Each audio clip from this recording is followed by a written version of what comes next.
Hey guys, Cassidy here. At this point, I've discovered that I have enough knowledge in my mental capacity to judge others on their filmmaking abilities. So I discovered that I would start doing movie reviews.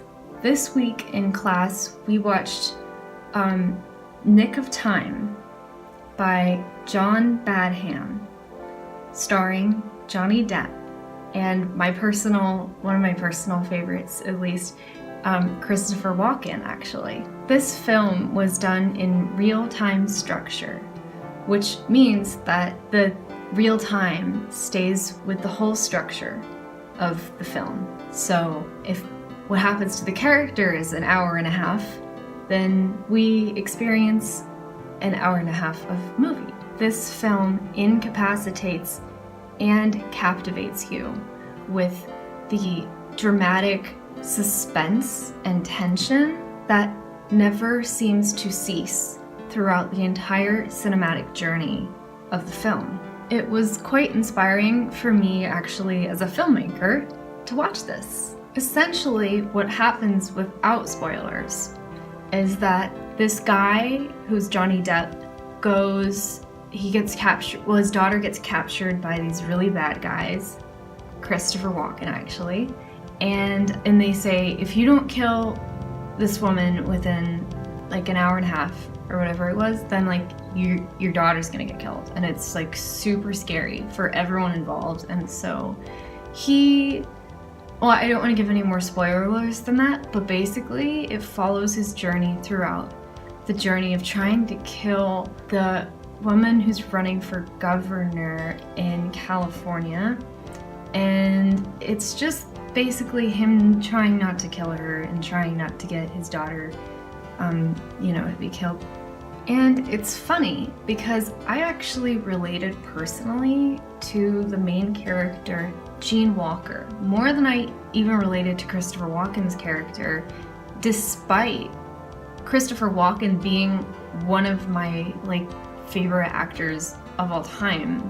So that was pretty crazy and surprising. And the reason I believe for this strange attachment to the character was because you got inside of his head. It was really astounding the way that they made you think. There's a scene where he's in a taxi and you can't even hear what the taxi driver is saying to him because you're in his head and you're hearing all the loud music that's going on in his head and even his thoughts. And it's just wild. So if you watch the movie, watch out for that scene because it's just wild. Another reason for me relating to this character so much was the use of POV, which I've actually done a POV video, movie film. If you want to watch it, I can link it. All of the point of vision scenes created an empathy for the main character, Gene Walker, that might not have been there otherwise. I also really appreciated some of the more dramatic cinematic elements that they implemented into this film, such as, for example, when there's a close-up, a very dramatic moment when the banner comes down and he looks at the picture and then it closes up on his face, and then it does the same thing with the same scene, the same shot. It closes up on his face like that, 3 times in a row, maybe 4. I wasn't counting, and so that inspired me a lot for my next film and possibly films to come. I don't know. Overall, I would give this film 8 out of 10 stars, which is a lot for me.